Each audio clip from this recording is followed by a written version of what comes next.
Muy bien, buenas tardes. Vamos a comenzar con la segunda parte de nuestra sesión del día de hoy. Hoy es la tercera y última sesión de esta unidad de aprendizaje que se llama Neurociencias Aplicadas a la Educación.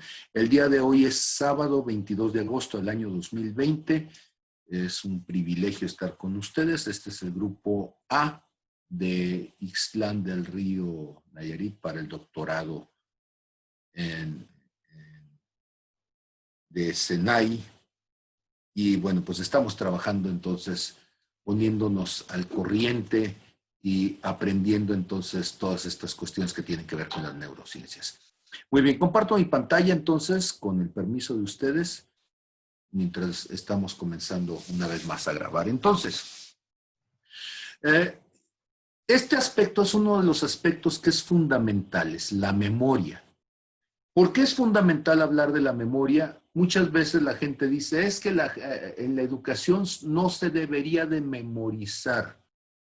Debemos de tener cuidado con la frase, porque la memoria es una función cognitiva fundamental para el aprendizaje. Memorizar algo significa el que algo ha tenido la relevancia suficiente para que podamos entonces mantenerlo dentro de nuestros recuerdos y podamos evocarlo.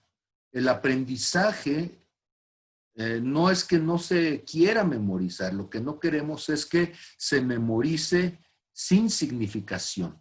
Lo que queremos es dotar de significado a nuestros recuerdos.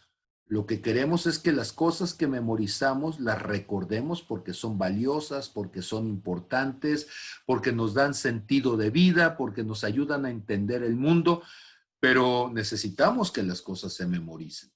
Entonces, un idioma para poderlo hablar necesitas memorizarlo. Si no lo memorizas, entonces perderás la capacidad de usarlo. Pero algo de lo que vamos a ver en los momentos siguientes es que afortunadamente no todos los procesos de memoria se encuentran ubicados en en una sola área del cerebro. Son diferentes áreas donde está diversificada todo el proceso de la memoria, pero cada una de ellas debe de ser funcional. Y muy bien, comencemos con la memoria. Entonces, cuando hablamos de memoria, de lo que estamos hablando es de la capacidad que tenemos de codificar, almacenar y recuperar. Entonces, codificar. Codificar es establecer entonces valores de referencia, valores simbólicos para darle un cierto sentido a la información en un contexto, para un campo específico de la relación humana. Lo almacenamos y almacenarlo significa guardarlo, dejarlo en el espacio, en el lugar en donde podamos después acudir a él y recuperarlo. Y cuando recuperamos algo, lo que hacemos es decodificarlo. O sea, lo que hacemos es volver a dotar de significado aquello que hemos guardado, esa información que hemos aprendido, ese suceso que ya hemos vivido. Y entonces, dentro de lo que son los aspectos de memoria, de evocación memorística, vamos a distinguir algo que va a llamarse memoria episódica. Y la memoria episódica lo que va a hacer es, como su nombre indica, episodios, va a hacer referencia a información sobre hechos, experiencias vividas, y estos van a estar ubicados en tiempo, espacio y circunstancia. ¿Qué significa? Que cuando yo recuerdo algo, es importante que lo pueda ordenar en mi línea de tiempo, que lo pueda ordenar en el espacio en donde lo viví, que lo pueda evocar en cuanto a las circunstancias, esto es, las personas, los momentos, el significado que tiene para mi vida. ¿Se acuerdan ustedes? A ver, voy a cerrar un momentito mi pantalla compartida para preguntarles, ¿quién es el teórico de la educación que nos habla del aprendizaje significativo? A ver, acuérdense. No, no lo recuerdo. Ok, a ver, Ausubel. Ausubel, ¿verdad? Entonces, cuando nosotros hablamos de Ausubel y nos dice que el aprendizaje debe de tener significado, ¿qué significará, valga la redundancia, que algo sea significativo? A ver, maestro Guillermo, que algo sea significativo. ¿Qué quiere decir Ausubel, David Ausubel, con eso? Que va a relacionar un conocimiento que ya tiene con un nuevo conocimiento y se va a reforzar. Según dice, todos ya sabemos algo sobre algo. Uh-huh. Entonces estamos hablando de crear redes, ¿sí? Y entonces lo nuevo que aprendemos se relaciona con lo que ya sabíamos anteriormente. Jean Piaget nos va a decir entonces que hay dos procesos para la construcción del conocimiento. Uno tiene que ver con la asimilación, que son las cosas nuevas, y la acomodación, que son los conocimientos previos. Y entonces el nuevo conocimiento hay que relacionarlo con las cosas anteriores. Pero bueno, ese es un aspecto. ¿Qué otro aspecto tiene que ver con significación? Porque no solamente es la cuestión de crear redes cognitivas. ¿Qué más tiene que ver?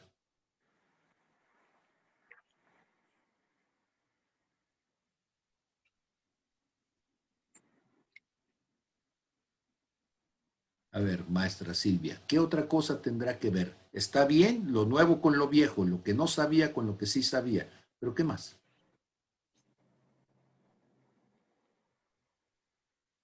Hace un momento hablaba de la cuestión emocional, ¿sí? ¿Cómo se... Bueno, usted decía que el emocionar a la persona para que esté atenta y pueda aprender algo. Y entonces la significación tiene que ver también con el impacto emocional que ha tenido. O sea, algo agradable lo voy a recordar. Algo desagradable también lo voy a recordar, aunque por motivos distintos. Pero si algo ni me emociona ni me asusta, ese va a pasar intrascendente. Entonces, las Y muchas veces lo que no se entiende es lo que menos nos llama la atención o a lo que mostramos desagrado, porque como no lo entendemos, pues no tenemos ese interés. Y entonces no te vas a acordar de la materia, pero te vas a acordar de cómo el maestro te ridiculizó delante de todo el grupo por no haberlo entendido. Y eso no se te va a olvidar toda la vida. ¿Sí? Y entonces quizá no vas a recordar el conocimiento, pero vas a recordar la experiencia desagradable con el maestro. Entonces, las emociones, y este es un segundo elemento, ¿sí? Que es muy importante. Ojo con esto. El primero tiene que ver con redes de comprensión. O sea, cuando yo aprendo algo, estoy comprendiendo, teniendo una visión del mundo. Esa es una significación. Una segunda significación es que cuando yo aprendo algo, eso tiene un impacto emocional en mí. Y entonces las cosas que me impactan emocionalmente van a adquirir un significado emocional también. Y gracias a ese significado emocional yo la recordaré. ¿Por qué alguien puede recordar el momento en que una pareja decidieron ser novios?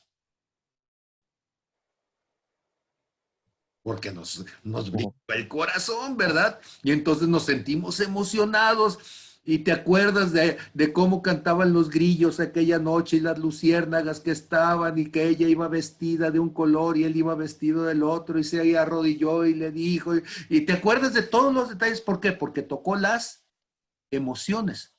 Entonces, aprendizaje significativo también es un aprendizaje que tiene un impacto emocional. Ok, segunda cosa. ¿Qué más nos puede hacer que el aprendizaje sea significativo? Un tercer elemento.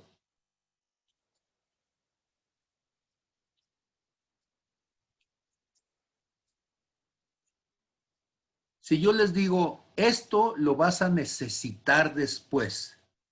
Entonces, la capacidad de uso de algo, si yo sé que eso va a ser importante porque lo voy a necesitar, quizá no me emocione mucho, pero yo sé que lo voy a necesitar. ¿Qué va a suceder con eso?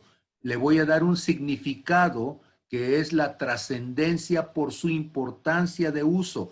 Esto me va a sacar de apuros. Ah, entonces me lo voy a aprender porque cuando lo necesite para que me saque de apuros, entonces lo voy a tener entonces dentro de mi contexto, dentro de mi conocimiento para poder entonces resolver futuros problemas. ¿Me estoy explicando lo que quiero decir? Entonces, tenemos una significación de comprensión. Se vuelve significativo porque me ayuda a entender el mundo. Segunda cosa, se vuelve significativo porque me salta el corazón, ¿sí? Porque me tocó la emoción, porque sentí bonito, porque sentí horrible, sí, pero me voy a acordar de alguna manera, ¿sí? Tercera cosa, va a ser significativo por su capacidad de uso, ¿sí? Capacidad de uso significa, es una herramienta que me va a sacar de apuros, es algo que voy a necesitarlo para resolver un problema. Y entonces, un aprendizaje significativo es útil, un aprendizaje significativo es impactante emocionalmente, un aprendizaje significativo me ayuda a entender el mundo, a comprenderlo de una manera distinta. ¿Estamos de acuerdo? Ok, a ver, entonces díganlo conmigo. A ver, aquí es comprensión. Aquí es emoción. Y aquí es ¿sí? Uso. Entonces, un aprendizaje significativo es significativo porque me genera comprensión. Un aprendizaje es significativo porque me genera emoción. Un aprendizaje es significativo porque me genera uso. ¿Sí? ¿Vamos bien hasta ahí? Híjole, ya se me olvidaron los tres enfoques de los campos de competencia. ¿Alguien se acuerda? Saber, saber, saber hacer y saber ser. Ah, entonces, podemos nosotros llevarnos el aprendizaje significativo al contexto de los campos de competencia. Claro que sí. Entonces vamos a decir que un aprendizaje es significativo cuando me lleva a saber el mundo. Me ayuda a saber comprender el mundo. Ah, se vuelve significativo porque antes no lo entendía y ahora ya lo entiendo. ¡Wow! Esto es muy importante. ¿Sí? No sabía cómo hacerlo, pero ahora ya lo puedo hacer. Se convierte en algo práctico, en una herramienta útil. Puedo usarlo. Y eso es significativo. De ahí puedo comer. De ahí puedo mantener a mi familia. Y por último, toca mi emoción, le da un valor. Y ese es el saber ser. Es el campo de lo axiológico. Pregunta, ¿lo habían visto así de en algún momento, de alguna manera? ¿Les ayuda a verlo así? Entonces, a ver, alguien dígame, ¿cómo puedo lograr entonces que un aprendizaje sea significativo? No les dé miedo, ándeles, abran su cámara y díganme.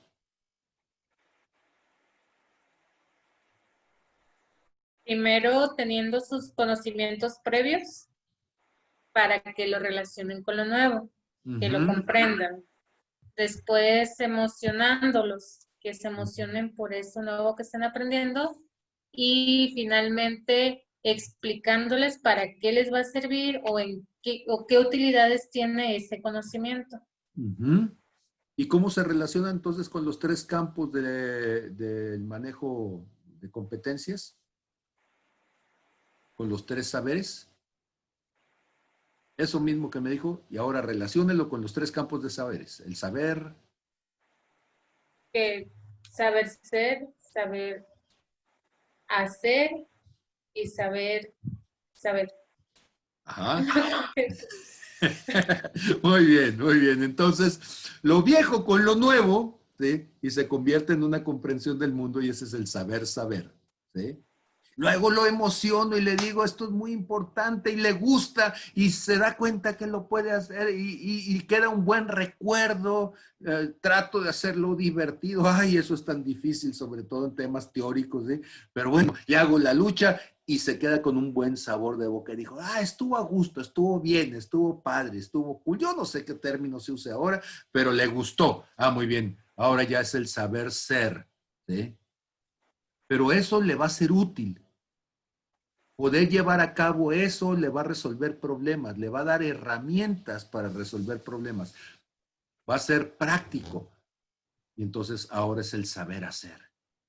Si junto las tres cosas, ahora voy a tener un aprendizaje significativo.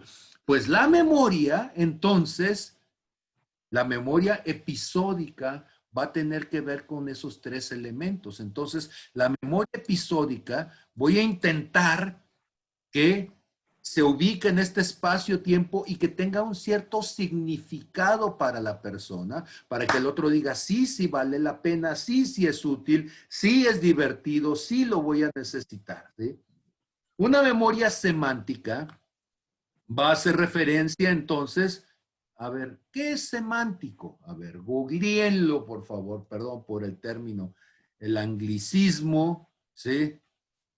El tecnicismo mal aplicado de Google, pero a ver, googleenlo y díganme, ¿qué es semántico? ¿Qué significa semántico? ¿Qué es la semántica?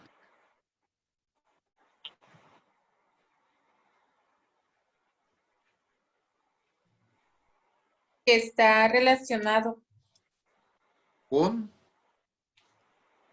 dice, del significado de las palabras o de las oraciones o relacionado con él. entonces, lo que significan, o sea, que cuando estamos hablando de significados, de lo que estamos hablando, desde lo filosófico, desde de lo semántico, ¿sí? Entonces, me ayuda a codificar y a decodificar las cosas. Tengo un amigo, ya es mucho mayor que yo, ¿sí? Él me debe de llevar fácilmente unos 20 años de edad o quizá un poquito más. Mi amigo es ingeniero. Casi todos mis amigos cuando yo era chico me llevaban 30 años, ¿sí? Yo era amigo de los papás de mis compañeros.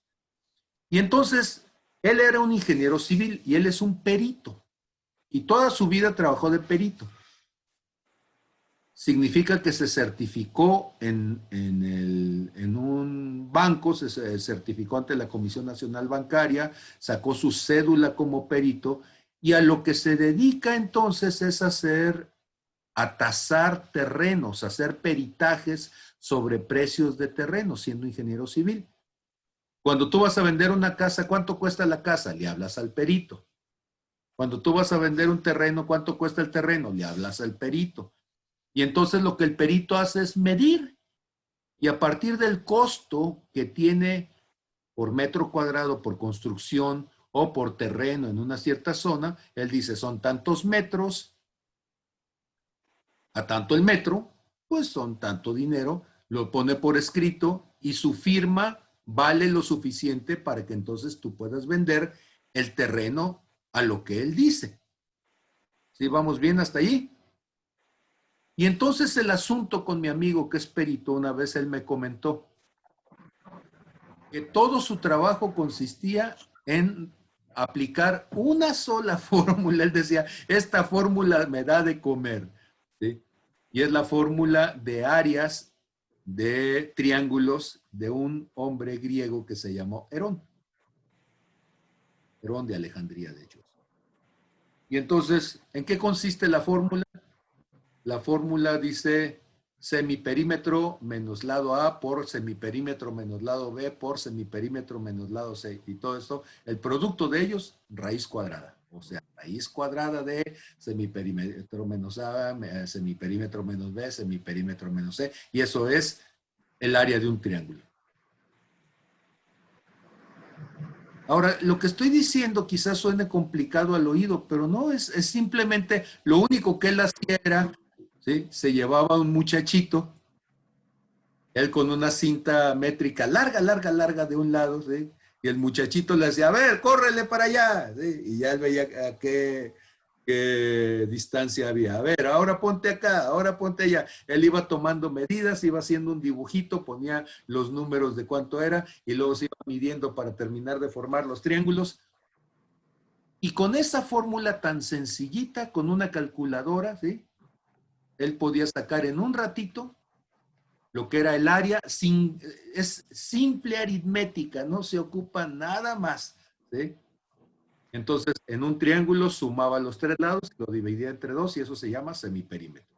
A esa medida le restaba el lado A, sacaba una cantidad, le restaba el lado B, sacaba otra cantidad, sacaba el semiperímetro menos el lado C otra cantidad, los multiplicaba entre los tres, le sacaba raíz cuadrada y ya tenía el área de un triángulo. Y una vez me dijo, ¿quieres ver cuánto me tardo? Y yo fui y lo acompañé. Y yo era el chiquillo que corría de un lado para otro, por supuesto. Él estaba más grande, pues no corría tan... Y yo andaba de un lado para otro. Y luego me dijo, a ver, vente. ¿Sí? Y él me dijo, a ver, ¿qué perímetro tiene el triángulo? Yo pues ya lo sumé los tres, lo dividí entre dos y ya me dijo, a ver, haz todo. En un ratito ya habíamos sacado el área de todo el terreno. Y luego ya me dijo, bueno, aquí el metro vale, vamos a decir, 100 pesos el metro. ¿Cuántos metros cuadrados tenemos? Tanto por tanto. Dice, entonces esto ya lo pongo en la hoja, ya le pongo mi firma y ya es. Ahora, claro que para poder ser perito, él había tenido que estudiar, pero es lo que me quería mostrar cuando me dijo eso, y eso me impactó tanto siendo yo un chamaco de 12 años. Lo que me impactó es cómo, decía él, yo pude estudiar 4 años, un montón de cosas, pero finalmente una sola fórmula es la fórmula que me da de comer. Dice, ahora, si cuando yo estaba estudiando me hubieran dicho, apréndete esta fórmula porque toda tu vida vas a comer por saber hacer esa fórmula, dice, no, pues yo en aquel momento me lo hubiera aprendido de memoria en ese mismo rato. El asunto está, dice, yo le estudié en la carrera, no le di la importancia, salí de la carrera y jamás pensé en ella. Y cuando andaba buscando a qué me iba a dedicar y se convirtió en perito y llegó otra vez a la fórmula, pues se dio cuenta de que era muy fácil y que era algo tan sencillo que finalmente él duró 30 y tantos años como perito y está jubilado ahorita. Pero toda su vida haciendo principalmente esa formulita. Eso significa aprendizaje significativo. Lo entiendo, saber. Me doy cuenta que es importante, me emociona. Él me llevó a hacerlo. Por eso estoy hablando de esta experiencia. Porque yo fui con él, me divertí yendo con la cuerda de un lado para otro, me puso, me prestó su calculadora, yo saqué toda la tabulación, todos los valores de lo que estamos comentando, ¿sí? Me enseñó cómo hacerlo, yo saqué el resultado. Para mí fue divertido, me gustan las matemáticas. Entonces tuvo un valor emocional, me acuerdo muy bien de ese día. Podría decir, él iba vestido de pantalón de mezclilla y una camisa blanca, traía, como era medio peloncito, traía un sombrerito así de ala ancha para que no le quemara el sol, estaba sude y sude, traía un pañuelo paliacate con el que se secaba el sudor. O sea, puedo acordarme de todo eso porque fue una experiencia emocionalmente valiosa para mí. Me dijo además, con esa sola fórmula, yo me convertí entonces en un perito y mi capacidad de generar dinero para mi familia se basó en eso. ¿Saben ustedes que jamás desde los 12 años se me dio esa fórmula? Se convirtió en algo tan importante, saber ser, saber hacer. Mensaje significativo, según David Ausubel, en la perspectiva de lo que estamos hablando, del esquema de competencias. ¿Está fácil de recordarlo? ¿Sí? ¿No? Ok. Sigo entonces compartiendo. La memoria semántica entonces nos va a meter dentro de un campo de significación. Todo esto que yo les acabo de decir forma parte de la memoria semántica de las matemáticas. O sea, en el campo de las matemáticas, de la interpretación matemática, yo recuerdo la fórmula de Herón de Alejandría, recuerdo entonces cómo se usa, para qué sirve y cómo se saca, etcétera, etcétera. Todo está dentro de un campo de conocimiento matemático, pero eso lo combiné con la amistad con mi amigo, eso lo combiné con el sentido de vida, eso lo combiné con una coca bien helada aquel día. ¿Sí? Y todo eso finalmente hizo que se quedara en mi memoria hasta este día. ¿Sí? Memoria procedimental. La memoria procedimental nos habla, como su nombre lo indica, de procedimientos. O sea, cómo se lleva a cabo cada cosa. Y saber entonces la secuencia de cómo se lleva a cabo la cosa, las acciones que hay que hacer. Entonces, al entenderla y hacerlas nuestras, ¿sí?, vamos a recordarlas. Hay que darnos cuenta que la mayoría de las cosas, ¿sí?, las hacemos de manera automática, sin necesidad de pensar en cada gesto o movimiento que hacemos, ¿sí? Pero entonces resulta que si yo entiendo que son los seres humanos, aprendemos también procedimentalmente, entonces esto nos facilita ser mejores docentes. Ok. ¿Cuántos de ustedes saben lo que es un mnemotema?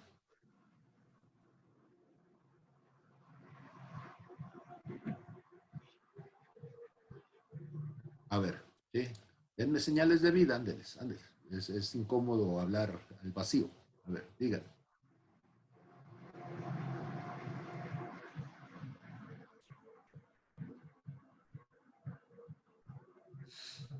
Entonces, ¿qué es un mnemotema? Yo no sé. ¿No? Ok. La diosa griega Némesis es la diosa de la memoria.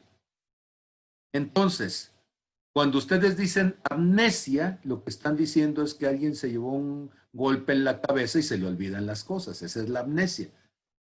Némesis, entonces, si es la diosa de la memoria, un mnemotema es una técnica para poder aprender las cosas y recordarlas más fácilmente. ¿Sí de acuerdo?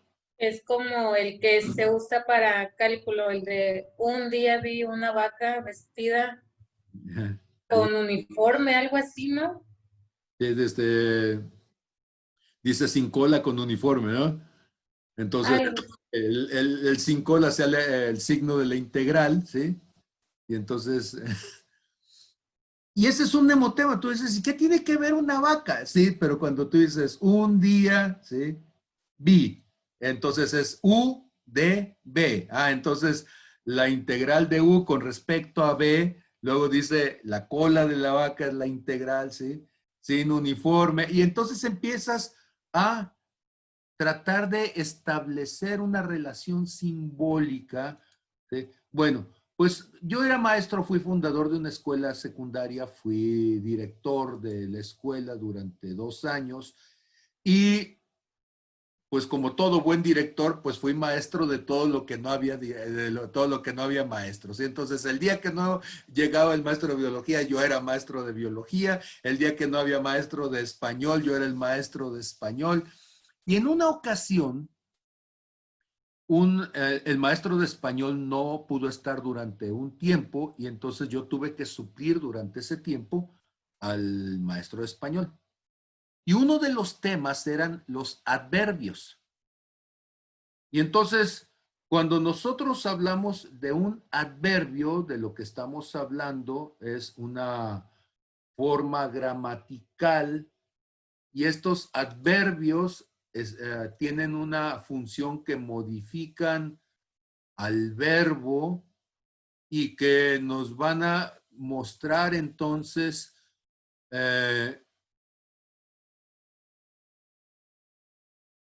cosas que modifican la forma en que se hace algo con el verbo, por eso se llaman adverbios. Entonces, por ejemplo, alto, bajo, cerca, lejos, barato, caro, todos esos son adverbios.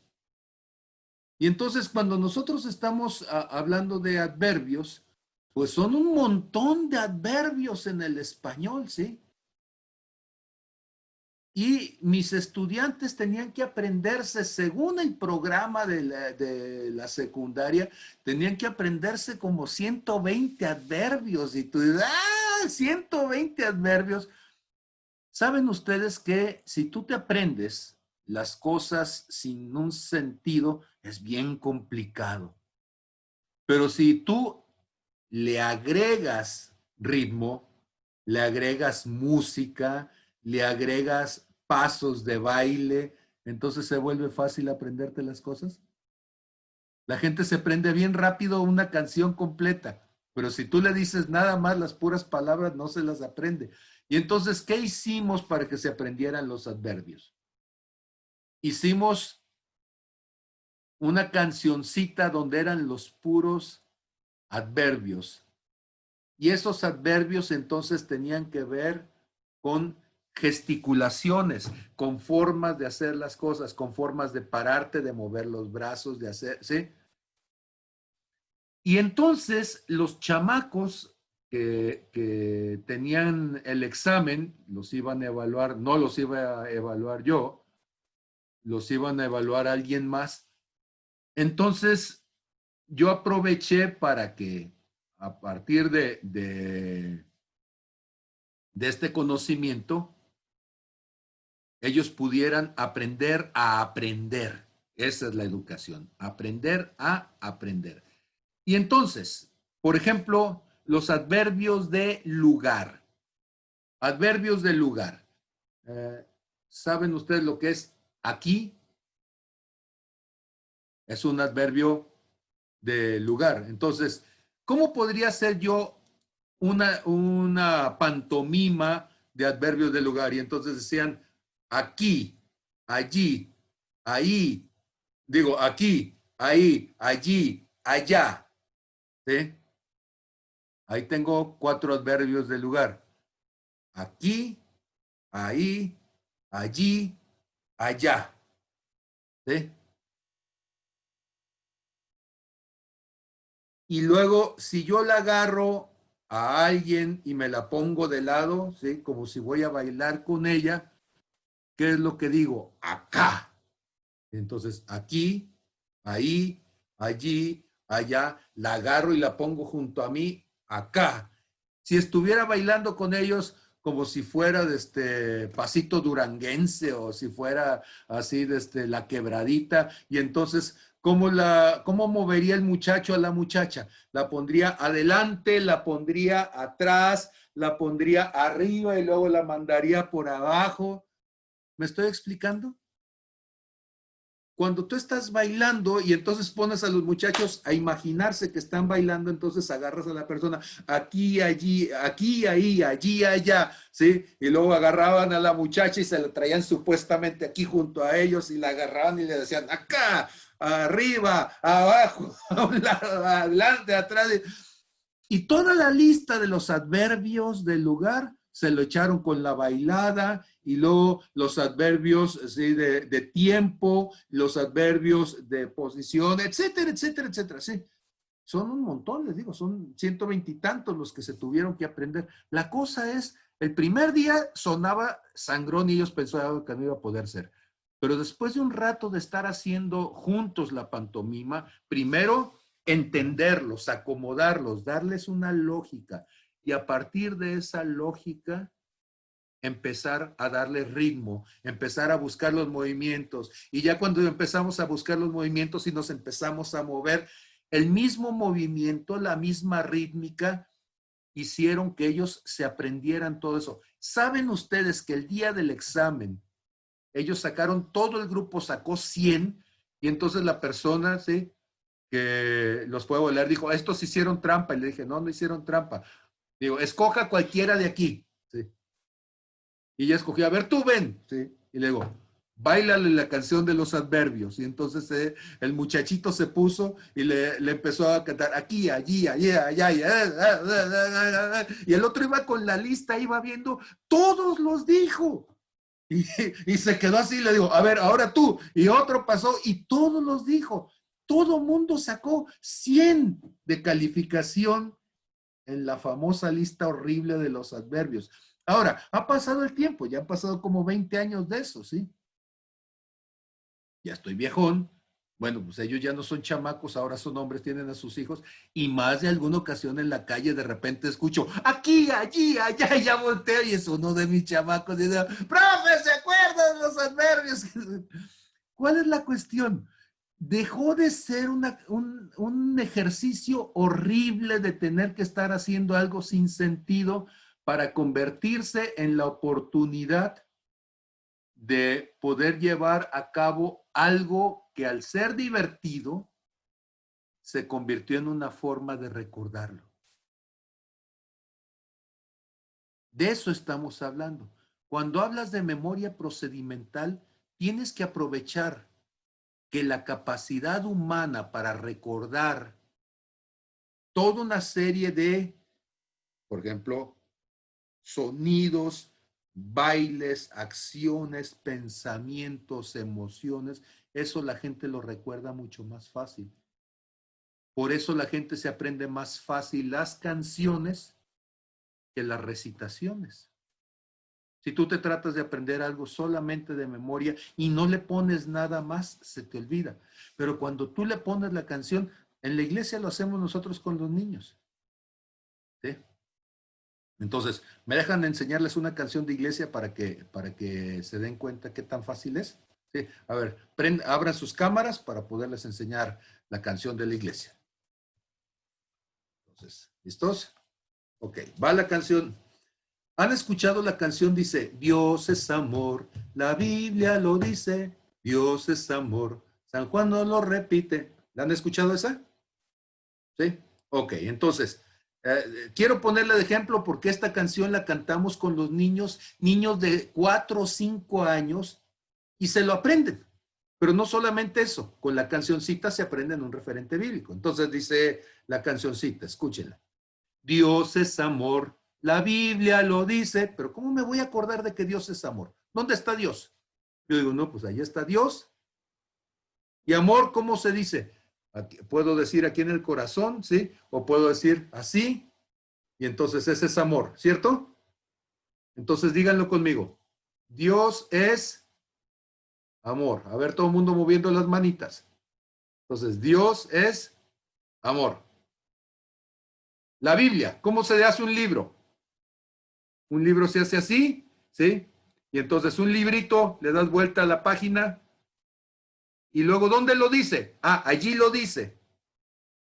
Entonces tú dices, Dios es amor, la Biblia lo dice, Dios es amor. Los sordomudos, la letra J la hacen con el dedo chiquito y hacen esto. Mueven el dedo chiquito así. Y esa es la letra J de los sordomudos. ¿Sí? Y entonces cuando tú dices J, San Juan, tú dices, ¿Con la derecha o con la izquierda? Normalmente ellos lo harían con la derecha, pero lo puedes hacer con la izquierda, no hay problema. Lo que pasa es que mi cámara la tengo con el reflejo volteado. Entonces tú dices, Dios es amor, ¿sí? La Biblia lo dice. Dios es amor. San Juan nos lo repite. Repetirlo es así delante de la boca, decir otra vez, ¿eh? Y otra vez, Dios es amor. Búscalo, ¿sí? Y verás. Búscalo y verás. Y luego dice, en el capítulo 4, versículo 8. Y aquí es importante. Primero una mano con 4 dedos y luego otra mano con 4 dedos. En el capítulo 4, versículo 8, primera de Juan. ¿Sí? Primera de Juan. ¿Estamos bien?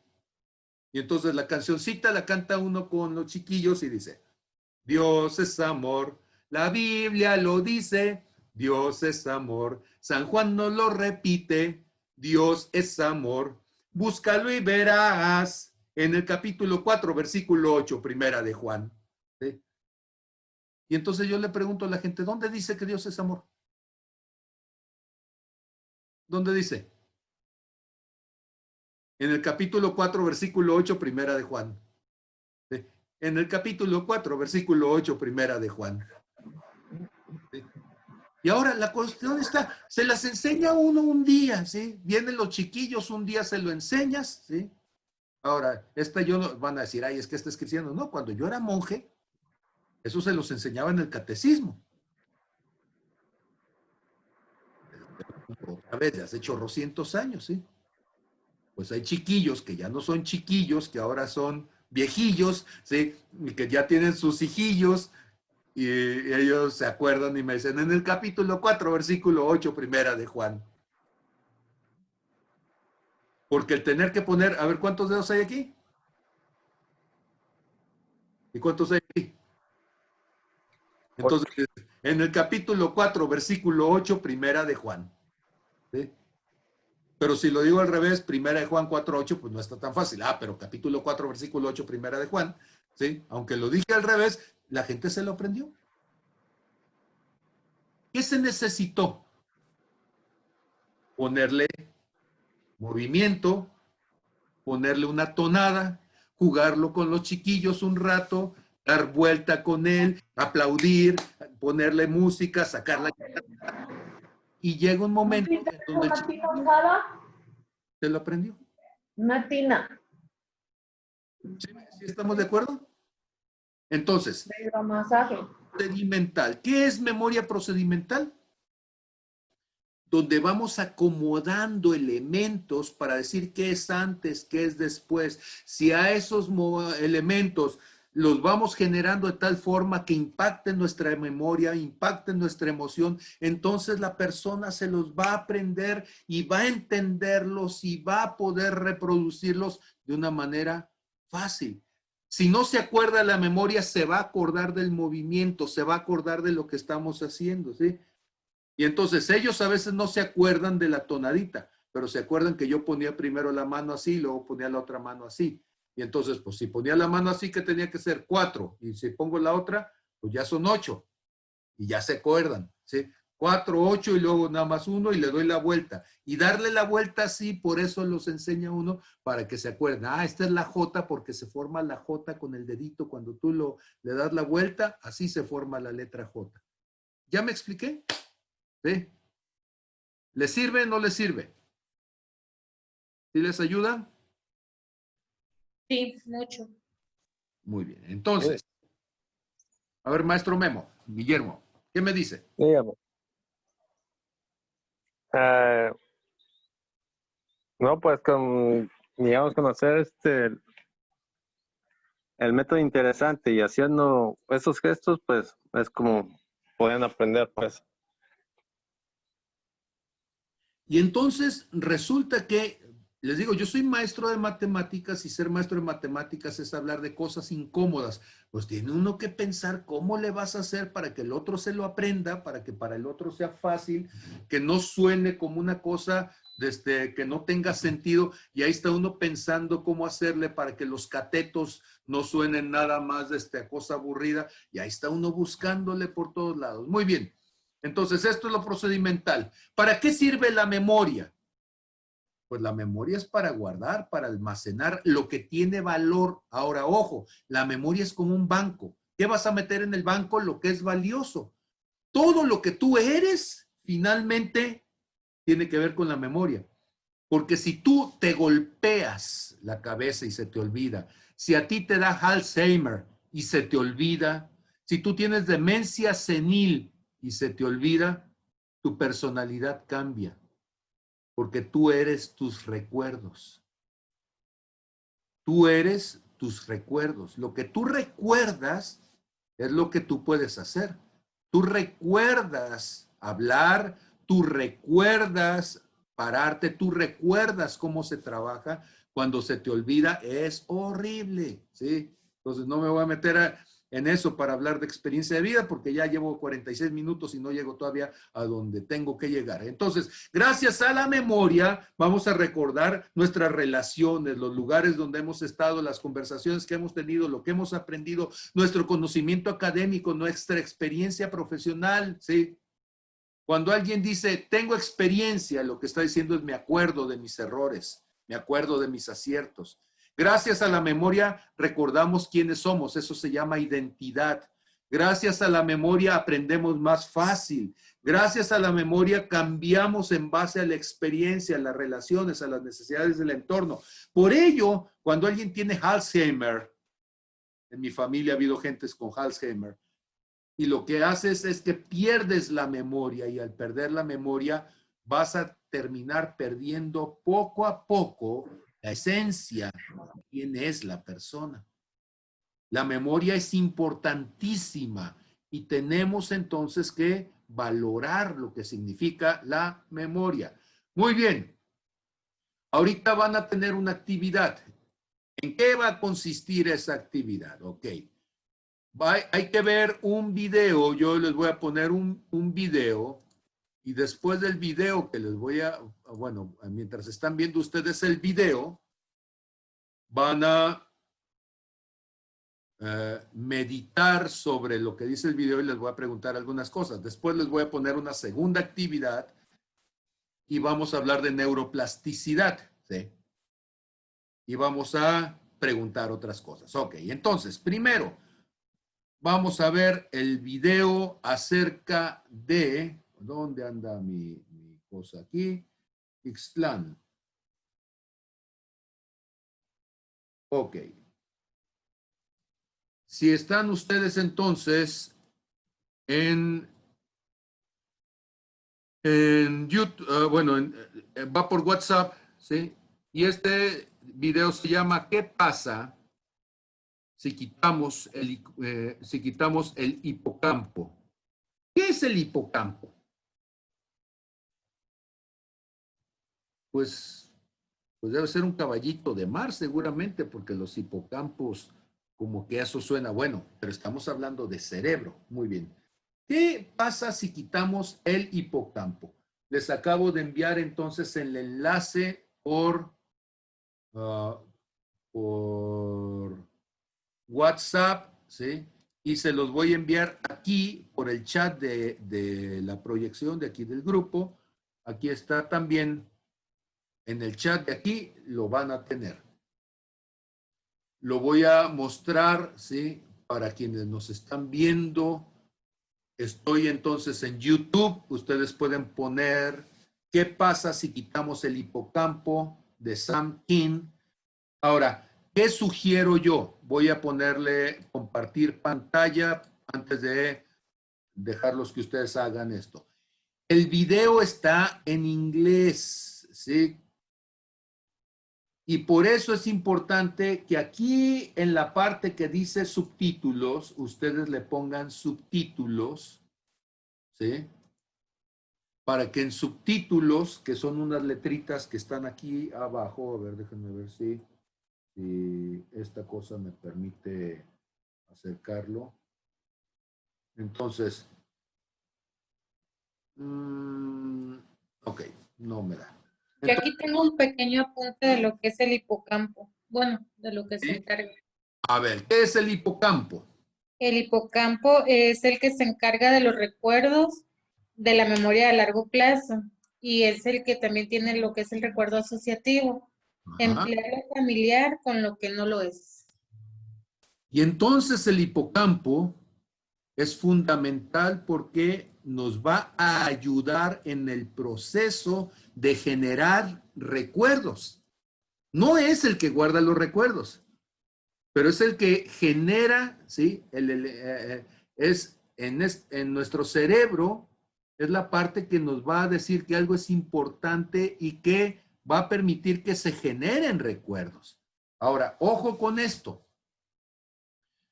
Les decía, aquí hay un botoncito que dice subtítulos. Ustedes lo tienen que presionar para que aparezcan los subtítulos. Y donde está la ruedita a un lado, la rueda dentada, el pequeño engrane que dice configuración, ustedes lo tienen que abrir para decirle que los subtítulos los quieren en español, ¿sí? Porque si están en inglés o están en chino, pues no le van a entender gran cosa. Ahora sí que va a estar en chino. Y entonces, ¿cuál es la idea? Que lo pongan ustedes en español. Entonces, el video se llama ¿Qué pasa si quitamos el hipocampo? Y es una charla de TED, que son ideas que conviene difundir, así dice en el inglés, en la parte educativa, para que ustedes entonces lo puedan revisar. Voy a poner una pausa entonces en este momento en la grabación para que ustedes puedan revisarlo y ahorita que ya estén listos, va a durar 5 minutos y medio.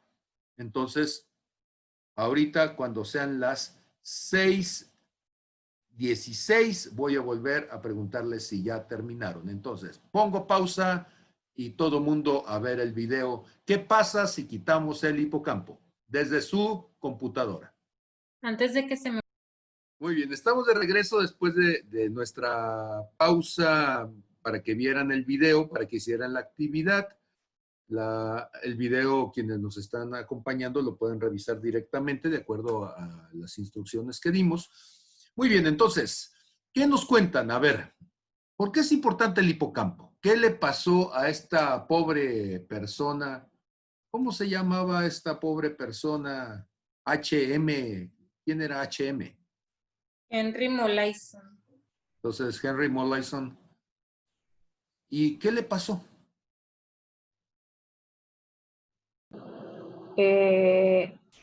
Este neurocirujano decidió quitarle el hipocampo para ver si con eso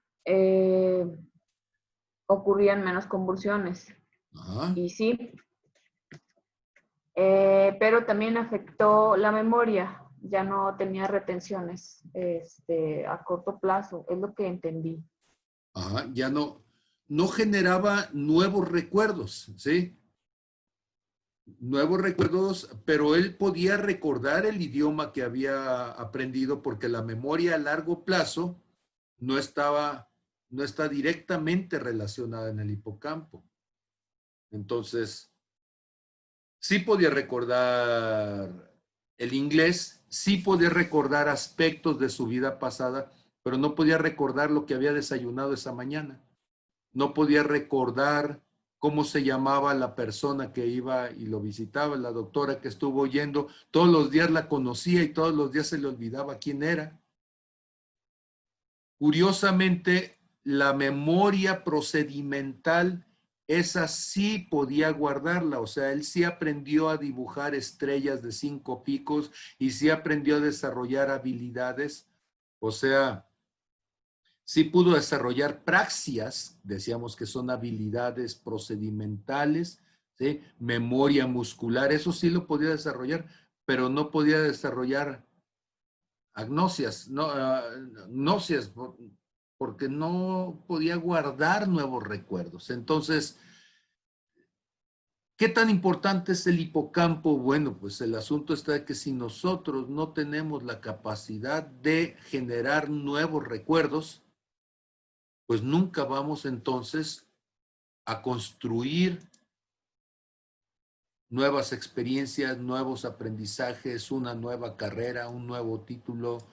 Todo eso se nos va a ir de las manos. ¿Sí? ¿Habría algo que complementar, maestro Guillermo? ¿Sí? A ver cómo anda su hipocampo. ¿Sí pueden generar recuerdos?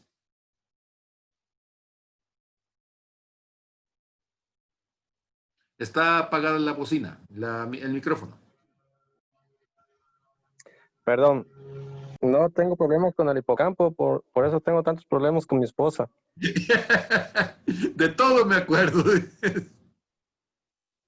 No, ahí está lo malo, que no me acuerdo de nada. Me dice y dice, pues, ¿a qué horas me dijiste? Y no, pues nada. Ah, qué caray. Entonces anda de vacaciones el hipocampo ahí. Sí. Muy bien. Ahí le iba a preguntar algo acerca de eso, ¿con qué podría mejorar uno eso? ¿O qué le podríamos dar al hipocampo para que no fallara tanto? Bueno, no ha llegado la ciencia al punto, o cuando menos en nuestro contexto, no sé si todo el mundo antes, cuando yo estaba chico, decía, no, pues quizá en Houston, ¿no? Como si Houston fuera ya el lugar donde las maravillas suceden. Pero cuando menos aquí a nivel Tepic, a nivel Nayarit, no tenemos un neurólogo que esté haciendo trabajo de investigación en el sentido de restauración neuronal, ¿no? Pero sí debemos de considerar que la alimentación el descanso, el ejercicio, mantiene en mejor actividad nuestro cerebro si nosotros nos alimentamos lo suficiente, adecuadamente, y no estoy hablando de cantidad, sino de calidad. Si descansamos lo suficiente, si disminuimos el nivel de estrés de tal manera que tengamos menor cantidad de elementos que nos disturbian el cerebro, nos traen distorsión cognitiva. Cuando nosotros estamos hablando de que estamos cansados, nuestra capacidad de atención disminuye y por la baja cantidad de atención no aprendemos. Entonces, quizá no sea propiamente un problema desde el punto de vista fisiológico, sino más bien podría ser un problema desde el punto de vista emotivo, o sea, emocional, y la cantidad de atención que le dedicamos a las cosas. Porque si todo se le olvidara, pues diríamos, pues que... Pero si hay ciertos momentos o ciertas situaciones que son las que no recuerda, o que no le es fácil aprenderlas, entonces habría que ver si tiene que ver más con aspectos de estilo de vida, ¿sí? Entonces, no sé si con esto doy más o menos un norte, ¿sí? Entonces, yo creo que pues hay mucha inteligencia en alguien que puede llegar a niveles doctorales, ¿sí? La cuestión está que si estamos tan cansados, tan desgastados en nuestra capacidad neurológica por el estilo de vida, por el nivel de estrés, pues entonces eso dificulta los procesos de aprendizaje. ¿Sí, sí me explico? Ok. Sí. Hay un elemento neurológico, bueno, hay un elemento, lo hemos platicado, el cortisol. El cortisol es un neurotransmisor que se genera en situaciones de estrés, de alerta, que disminuye el dolor a partir de provocar inflamación, disminuye el dolor, pero el problema está de que el ser humano, su cantidad de generación de cortisol en las etapas previas de la humanidad era pues para que pudiera estar alerta y poder huir de un depredador, y era un momento en el día y en algún momento de la semana, pero no 24 horas al día, y ahora vivimos hiperestresados y hay una condición que es de hipercortisol. Ay, se me fue la terminación, perdónenme, se me fue la conjugación. Pero esta condición de tener demasiado cortisol está trayendo enfermedades degenerativas importantes, y muchos de los problemas que tenemos actualmente, como el cáncer, se han ido asociando cada vez más a esta condición de exceso de cortisol, porque genera un estrés oxidativo en nuestro organismo. Entonces, tenemos que bajar la cantidad de cortisol, tenemos que aprender a descansar, tenemos que aprender a dormir, tenemos que aprender a desestresarnos, porque eso aparentemente es algo de lo que nos está matando. Ok. Maestra Lorena, si algo que aportar del video que revisó hace un momento.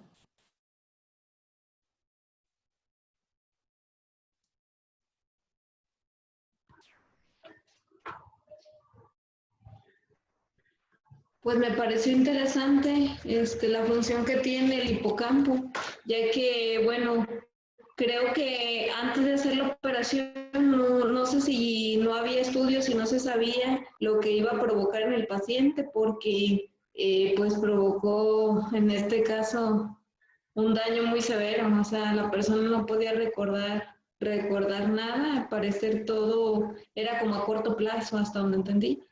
No tenía ya memoria, es como si escribía, decía ahí en arena, o sea, todo lo que le iba pasando en un momento, pero se borraba. Entonces comentaba que al grado tal de comer varias veces al día, o sea, sí me llamó la atención esa parte de cómo no se daba cuenta que estaba lleno, o sea, su organismo. Le pedía más comida. El hecho de no recordar qué comiste ¿por qué te genera esa necesidad de seguir comiendo? Eso sí me causó, no sé si ahí sí me pueda, no sé, a lo mejor usted tenga una respuesta ante eso, aparte del hipocampo, o sea, cómo no sentirte saciado. Ok. La primera cosa de decir de el paciente HM es que no formaba recuerdos, o sea, su memoria, su formación de memoria de corto plazo, él podía estar haciendo algo en ese momento, pero esa memoria de corto plazo no se guardaba para llegar a ser una memoria a mediano y largo plazo, ¿sí? Entonces él podía tener una memoria de corto plazo, pero ni siquiera lograba hacer una memoria de trabajo. La memoria de trabajo puede durar 2, 3 días, pero él ni siquiera lograba llegar a una memoria de trabajo. ¿Qué quiere decir eso entonces? Que toda su capacidad de conocimiento tenía que ver con lo que él había aprendido hasta antes del accidente, bueno, antes de que le quitaran el hipocampo, todo lo que ya estaba guardado en su cerebro. Pero entonces él no estaba guardando memoria de lo que comió hace una hora. Y si debemos de recordar que cuando una persona come, la cantidad de dopamina que produce el cuerpo, el 10% se produce a nivel neurológico, el 90% se produce a nivel intestinal. Entonces, hay un placer en comer. Cuando comemos nos sentimos a gusto, generamos dopamina, liberamos dopamina. Por eso el comer puede crear una adicción en personas por el placer de comer. ¿Me explico? Y entonces, si la persona ya comió, la sensación de saciedad no necesariamente significa que yo no, que ya me siento lleno, no, significa que me gusta el placer, disfruto el placer de comer. Por eso hay gente, y esa es la gula, que a pesar de que ya comió, sigue comiendo por el placer que siente al momento de que está produciendo más dopamina. ¿Sí? Hay ciertas cosas que producen también dopamina, ya lo habíamos comentado en algún momento. Ok. Esto que tengo aquí,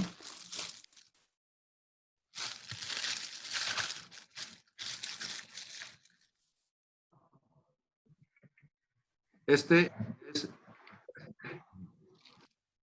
semillas de cacao. Y el cacao tiene fenilatamina. Y la fenilatamina también funciona para liberar entonces en nosotros una sensación de placer y de bienestar. La fenilatamina nos da la sensación en nuestro cerebro del placer que recibes también como en la estimulación sexual, ¿sí? Entonces, por eso hay gente que termina siendo adicta al chocolate. Yo no soy adicto, me como 1 kilo de cacao al día y nunca me he hecho adicción. No, es cierto. Este, pero yo normalmente tengo algo de cacao y en los momentos en donde me siento cansado, paso demasiadas horas aquí en la oficina haciendo trabajo de seguimiento y el trabajo en casa y el estudio y la calificada y todo lo demás. Y de repente hay un momento en donde doy el cabezazo y lo que hago es me como unas semillas de cacao. Eso estimula mi cerebro, lo despierta, no tiene azúcar, es la semilla de cacao tal cual. Entonces, no es como el chocolate, que es 70% azúcar y un poquito de cacao. Este es 100% cacao. Y como decíamos, tiene dopamina, tiene fenilatamina y esto estimula. Muy bien, quiero pedirles que ahora en esta siguiente parte de la actividad van a ver otro video. Este otro video tiene que ver con la neuroplasticidad cerebral. Quiero cambiar un poquitito al siguiente tema, hablar de neuroplasticidad, pero va a ser muy importante la forma en que vamos a ver este video. Este video, para la gente que está viéndonos en el video de YouTube, al revisar esta clase, lo vamos a revisar en una aplicación que se llama Edpuzzle. Acuérdense ustedes que puzzle en inglés es un rompecabezas. Y entonces esta aplicación es un rompecabezas educativo. ¿Cuál es la idea? La idea entonces es que aquí lo que vamos a hacer es revisar cómo se lleva, bueno, cómo funciona la neuroplasticidad cerebral. Es un video de Néstor Braidot, que es el teórico que vamos a revisar en esta ocasión. Pero lo que vamos a hacer es utilizar la aplicación Edpuzzle para ver el video de una forma distinta. No quiero decir más para no inducir algo, porque es parte de lo que les voy a preguntar. Aquí les estoy poniendo el enlace en el chat del grupo. Ya se los puse también en el grupo de WhatsApp para que puedan acceder a él. Lo voy a compartir en la pantalla para que quienes lo están viendo lo puedan darse cuenta. Y entonces, si ustedes se meten a Edpuzzle, van a buscar este video que se llama Neuroplasticidad Cerebral de Pablo Cancino. Aquí está Neuroplasticidad Cerebral. Quien lo está proponiendo es Pablo Cancino.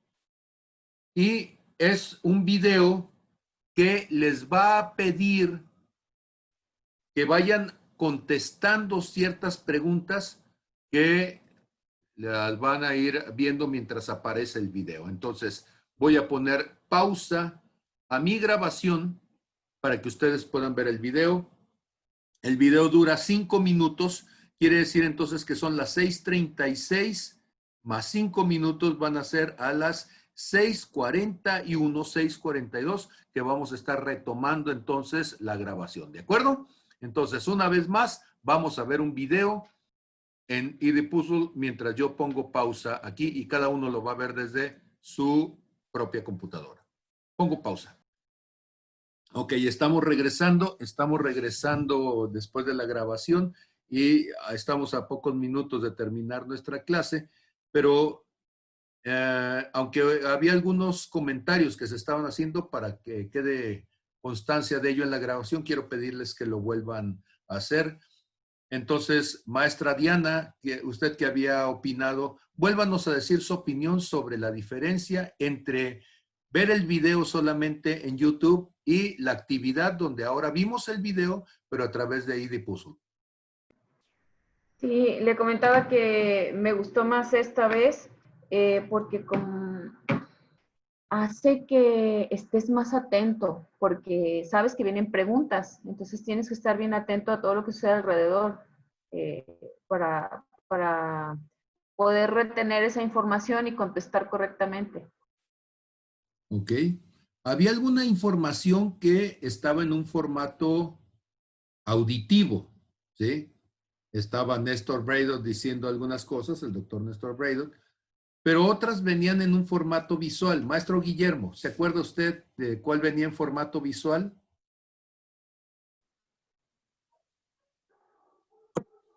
¿Un dato? Ah, el dato que venía en forma visual. El de las neuronas, con cuántas neuronas tenemos al nacer. Ajá.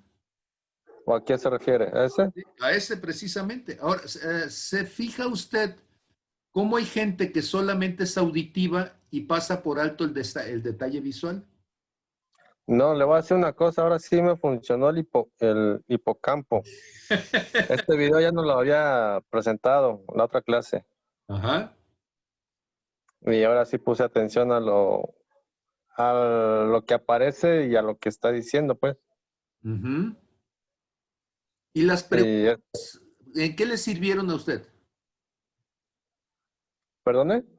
Las preguntas que hace, el ir parando el video, contestar la pregunta, ¿sí? ¿Para qué le sirvieron?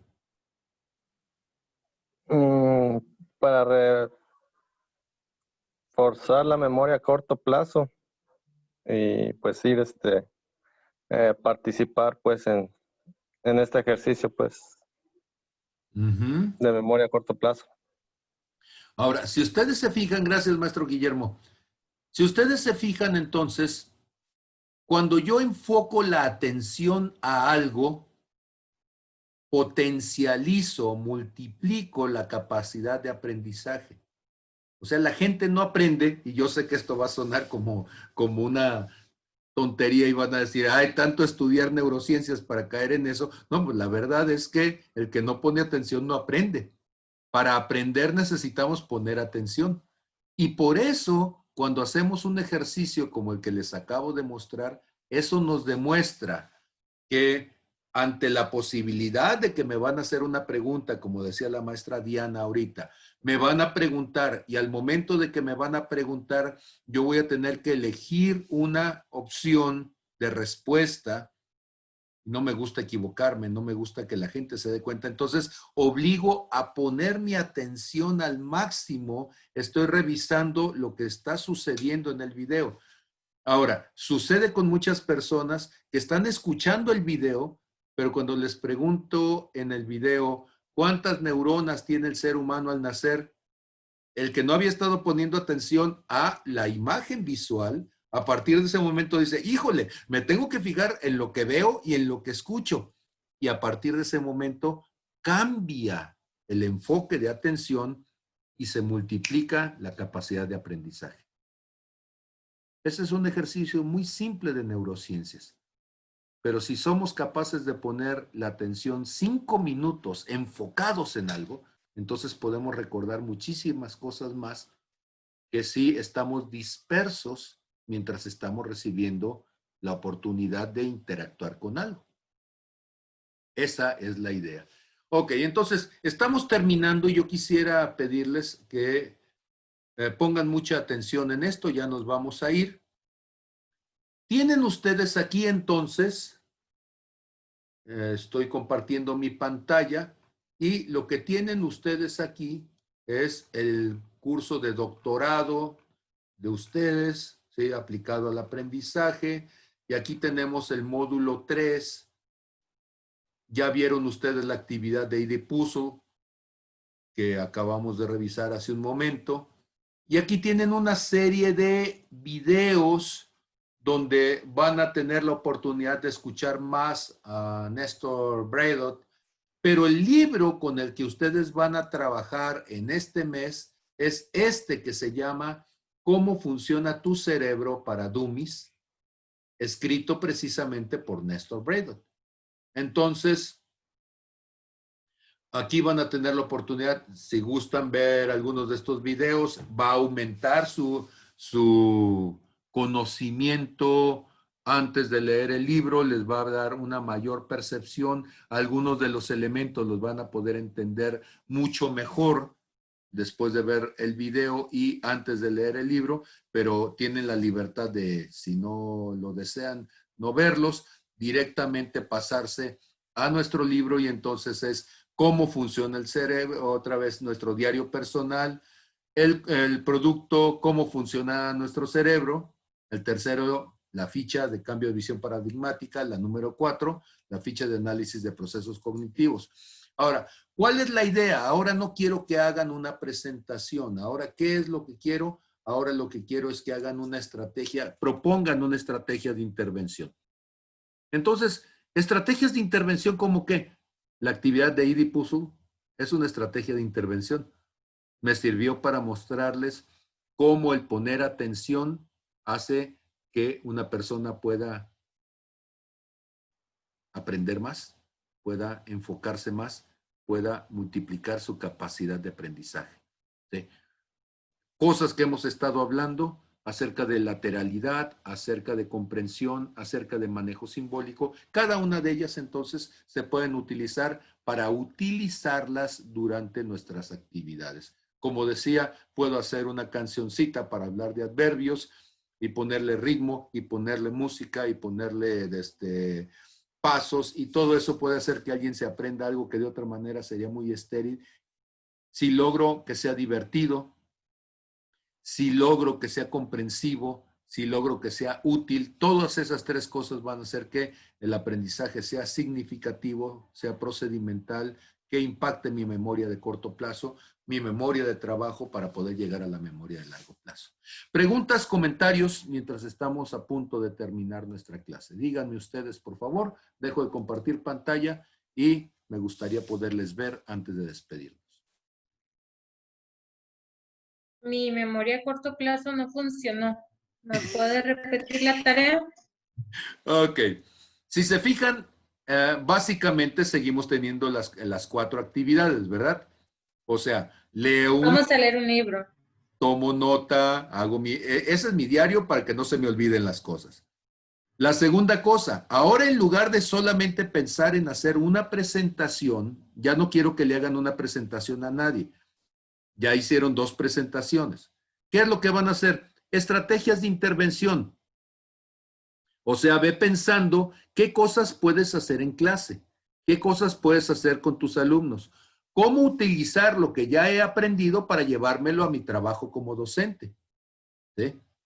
Entonces yo les decía, puedo cantar una cancioncita, puedo hacer un baile, puedo hacer mímica, puedo hacer una secuencia para que con esa secuencia ellos aprendan, ¿sí?, una cantidad de información que de otra forma no lo aprenderían. Puedo utilizar ID Puzzle para irles preguntando mientras ven el video.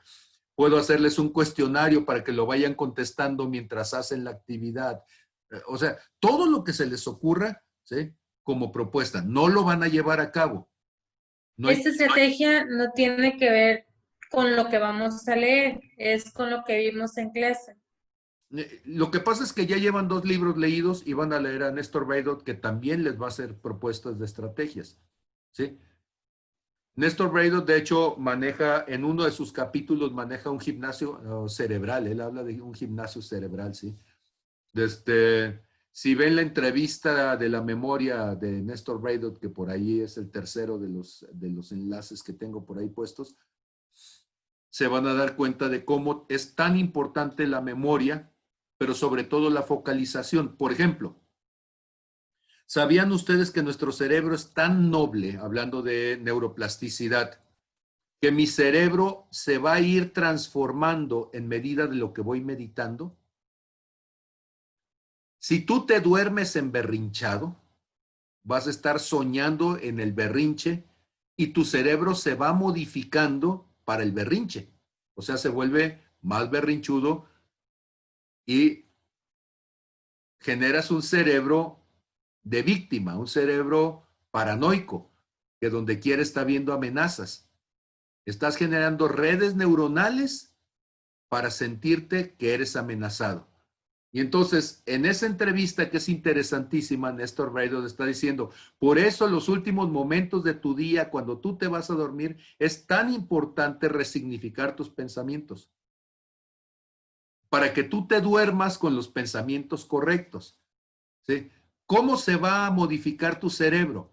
Con lo que llamamos los pensamientos reiterativos. Lo que tú piensas todos los días va a determinar cómo se va a desarrollar tu cerebro.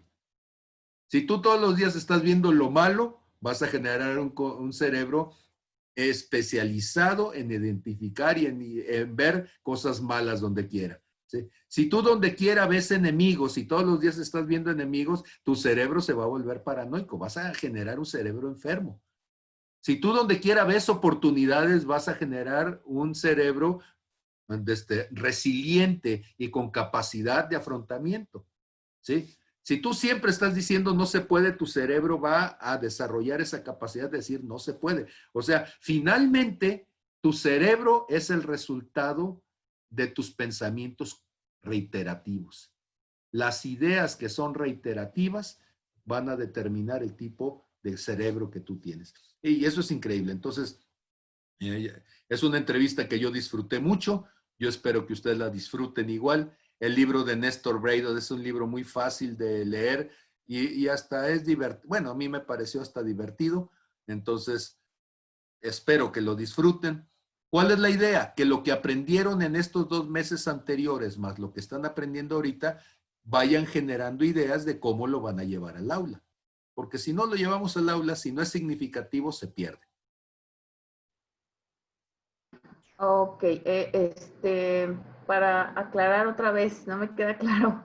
Esa estrategia la vamos a desarrollar con base en la información del libro, no con base en alguna materia mía. Con base a los 3, al que estás leyendo ahorita y a los 2 anteriores, ¿qué Ok. vas a hacer? Entonces, ¿qué materia das, maestra Diana? Morfo, medicina preventiva, prácticas médicas. Ok, entonces tú dices en morfología, ¿sí? Dime un tema que sea complicado en morfología.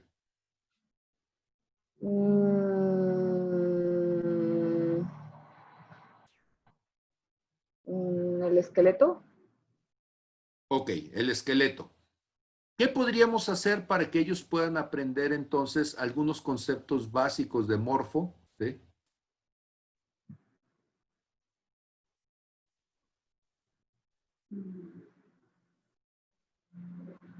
Entonces tú dices, ok, podría buscarme un video de 5 minutos, de 3 minutos y hacer una actividad como la hizo Cancino, ¿sí?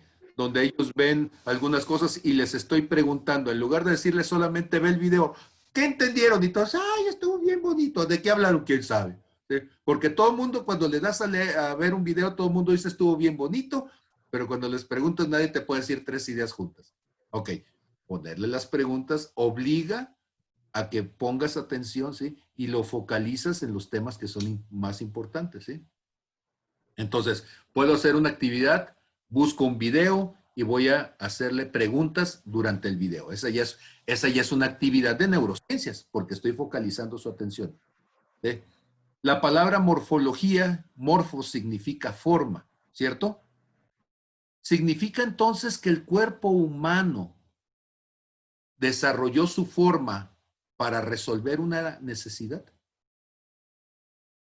Sí. Ah, entonces yo te pregunto, a ver, ¿qué necesidad había o qué necesidad se presenta en el ser humano como un ser evolutivo para que él desarrolle costillas?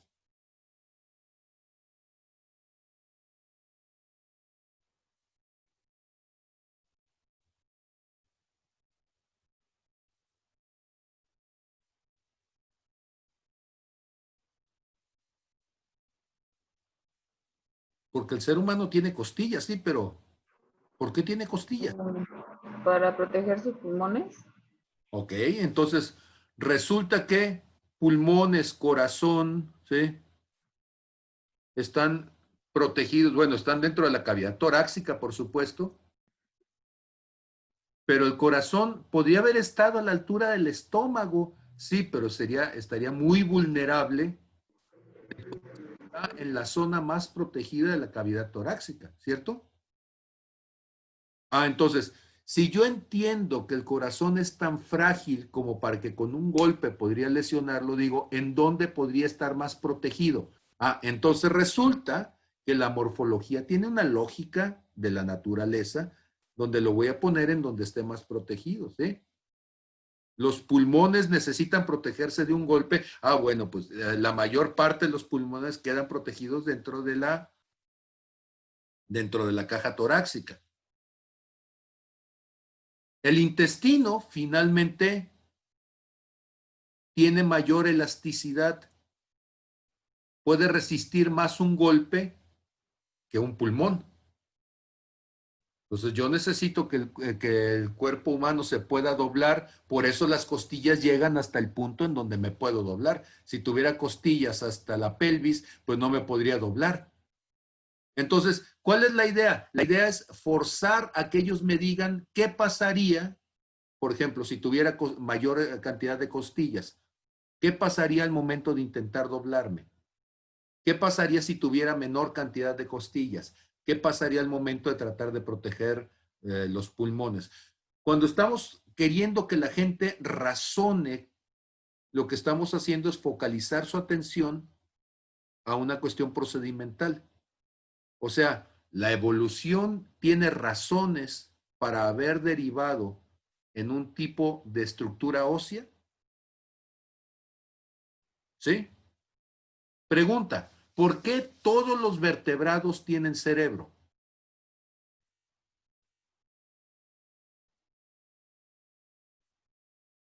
Ahora lo puedo poner al revés. ¿Por qué todos los seres que tienen un cerebro desarrollado terminaron generando una estructura ósea?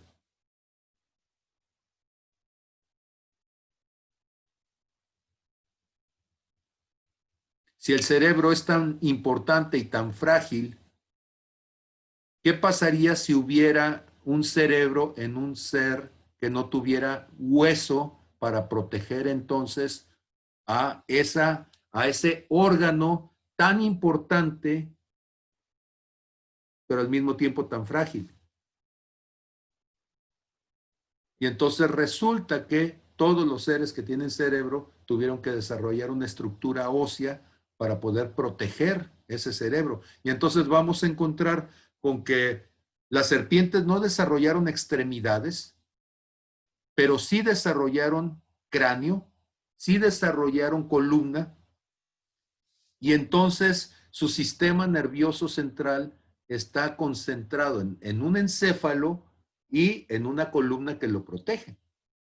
¿Me explico? A ver, otra vez.